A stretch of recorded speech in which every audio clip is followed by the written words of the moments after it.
Hey, how's it going everybody? It's Tanner here, and welcome back to a new Ninjago Prime Empire episode review and discussion here on the channel. In today's video, we're going to be talking about episode 14 of Prime Empire, entitled The Prodigal Father. Now, as we normally do throughout these episode reviews, we will start off the video by talking about some of the positive things about the episode that I enjoyed, then we'll jump into some of the negative or not so good things, and then at the end of the video, I will be giving the episode a final score out of 10. So let's go ahead and jump right into it. What is this episode all about, and what are some positive things about the episode?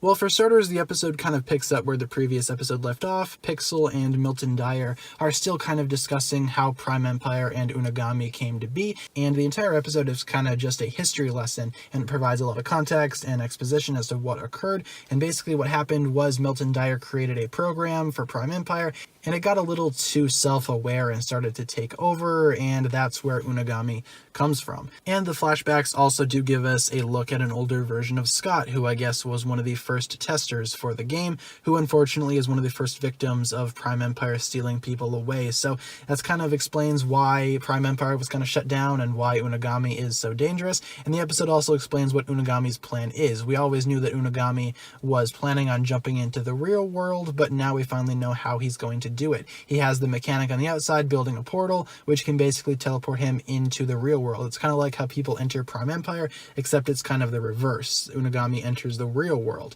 So this fight actually does have some stakes here. We actually do get a few battles later on in the episode that again do have some pretty high stakes. We have Wu and Zane in a way versus the mechanic and his army. Of course, Zane hid away the, I guess, motherboard for Prime Empire, and the mechanic wants it back. And then Pixel shows up and fights too, and overall the entire episode does have pretty high stakes again. So that's a very good positive thing about this episode that I can say. The last episode was kind of slow, but this episode kind of picks up while also still keeping the focus on Zane, Pixel, and Wu. And also Wu helps out a little bit too. We see Wu fight a little bit in this episode. It's always nice to see Master Wu in these episodes fighting as well, because of course he is the son of the first Spinjitzu Master. He should definitely have some skills showcased, which he most definitely does in this episode.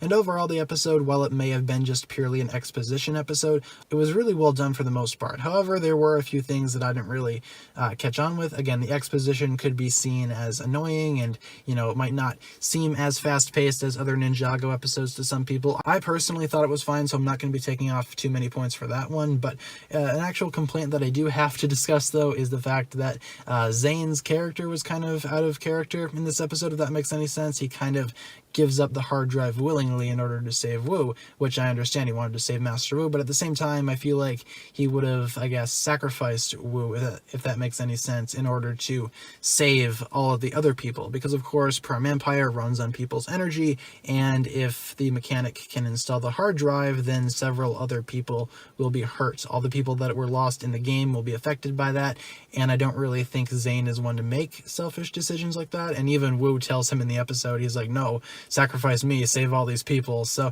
I just thought that was a little out of character for Zane. It's not too big of a complaint, and overall the episode was still very, very good. I just thought that decision in general was kind of a poor one on Zane's part, and it really didn't, I guess, encapsulate his character as well as I would have wanted it to. But overall the episode itself was very, very good. Again, Prime Empire continues to kill it, and this episode was definitely an improvement over the last one in several ways. So I'm going to go ahead and give this episode an 8.5 out of 10 for everything I just listed in this review. Again, pretty good, but there were some things that I did have to complain about. So leave all your thoughts down below, guys. If you enjoyed this episode, tell me why, and if you didn't enjoy it, please tell me why not down below in the comments section. As always, thank you so much for watching. If you enjoyed this video, be sure to like, comment, subscribe, do all that fun stuff, and check out the links down below in the description for my other forms of social media. As always, big shout out goes out to my Patreon supporters, including once again the marvelous Jan. Thank you guys so much for watching this video once again. My name is TannerFishies, and with that I bid you farewell.